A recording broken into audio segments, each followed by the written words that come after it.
Salutations. My name is Maria. This is Love, Pray, Paint.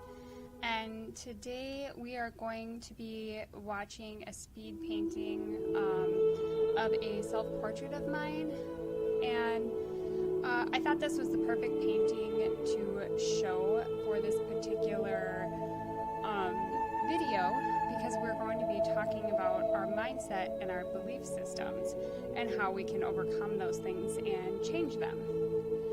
Well, the reason I wanted to do this painting in particular is because I had a really hard time with it, and I tend to be quite a perfectionist when it comes to my art, especially for like a self-portrait.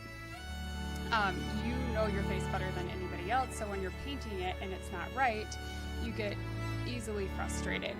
So I kept tweaking it and tweaking it and tweaking it over and over and over again, when maybe I should have just left it how it was, even with its imperfections, and loved it anyway. So that's what we're going to be watching today. So let's talk a little bit about what mindset is and what a belief system is. A mindset is the established set of attitudes held by someone. So it's pretty much your attitude, like how you could be pessimistic or you could be optimistic. That's kind of what your mindset is. So if you can kind of try to stay very positive, you might have a better outcome. But it's very hard to stay positive when your belief systems are not in place. So what is a belief system? This is just a general kind of definition of belief system. A set of principles which together form the basis of a religion, philosophy, or moral code.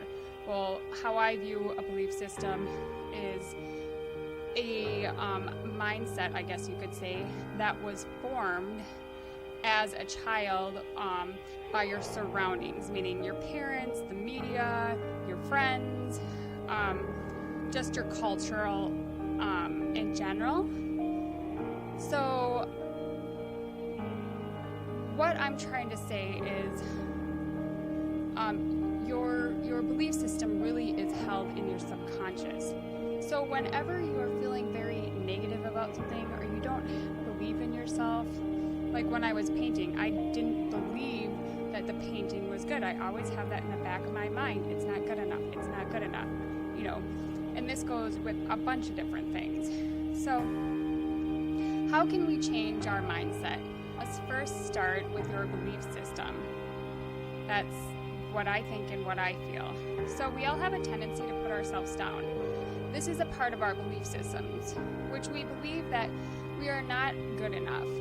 Most of our belief systems are formed when we were young children.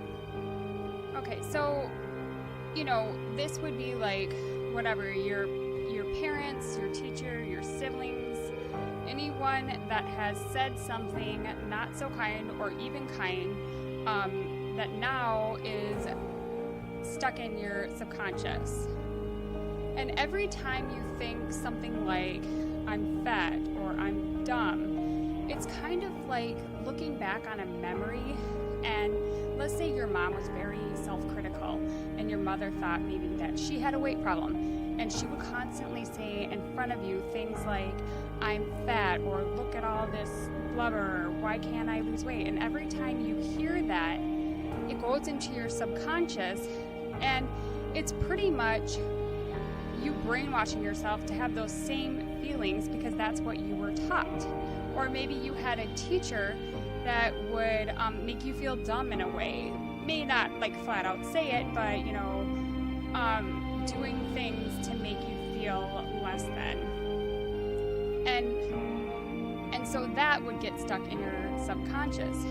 And so now that you're an adult, these things are pretty much replaying themselves every time you say, I'm fat, or you have that feeling of I'm not good enough, I could never do that, I could never overcome that, I could never stop that.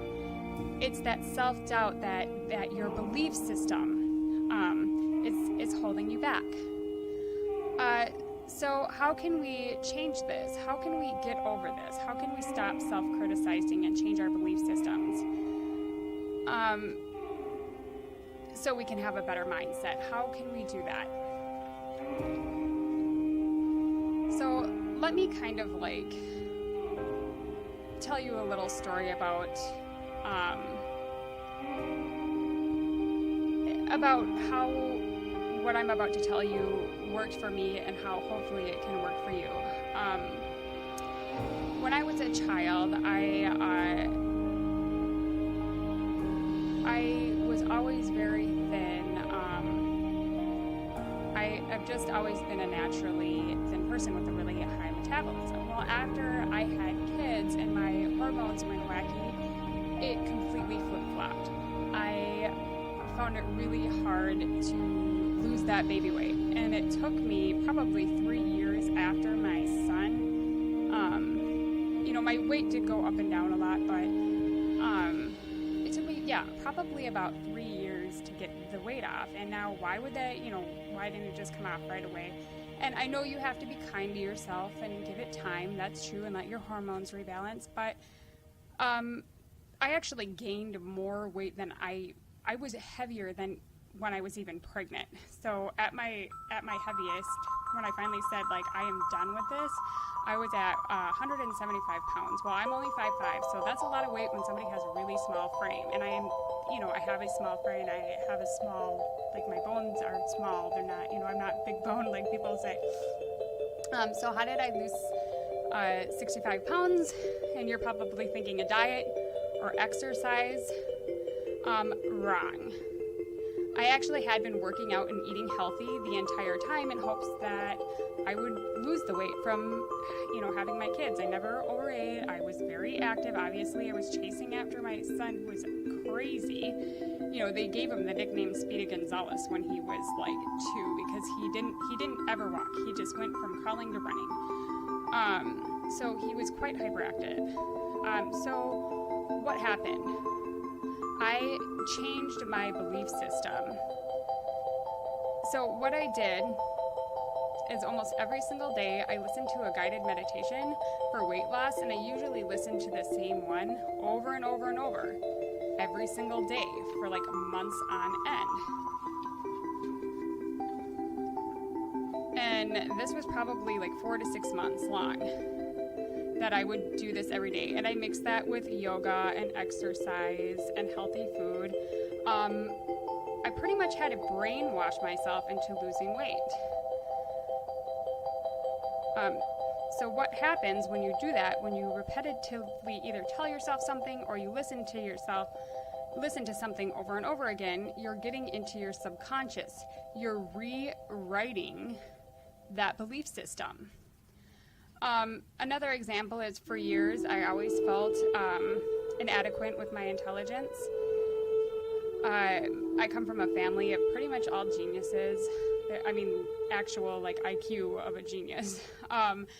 And I always felt, and I have 10 brothers and sisters, and almost every single one of them I would consider a genius in some way or another. And I felt very inadequate in my family with my intelligence. So as an adult, I was constantly trying to prove that I was smart. Just always. I would always try to like argue points and try to outsmart people and outwit people, and it ended up making me just look dumb in the process. So how did I overcome this, and how did I change this? I changed my belief systems. I don't have to think that I'm not smart anymore. So now I know that I'm intelligent. I don't have to prove anything to anybody because it's in my subconscious. I know that I'm smart. I don't have anything to prove to anybody because I rewrote my belief system. Another thing to do is positive affirmations every day. Tell yourself that you matter. Tell yourself that you're beautiful. Tell yourself that you're smart, talented, that you love your body. This will put you in the right mindset. And so all of these things, and surrounding yourself with positive people as well, positive situations, just try to think positively and believe in yourself. So now that we've gone over these things, I hope that you use these if you're feeling down about yourself in any way, shape, or form, and that you try to practice these things that I've done. And I'd like to hear, maybe in a couple months what the outcome has been. Even just try it for 30 days. Even if you can't commit to like 4 to 6 months like I did, just try it for a short amount of time and see if there's any positive changes in your life. So if you need help finding resources, or if you just need to talk to somebody, you can comment or even just DM me on Instagram or on Facebook or Twitter. I'd be happy to help you with anything that you need help with. So for now, that's all I really have to say about that subject matter, and thank you for listening.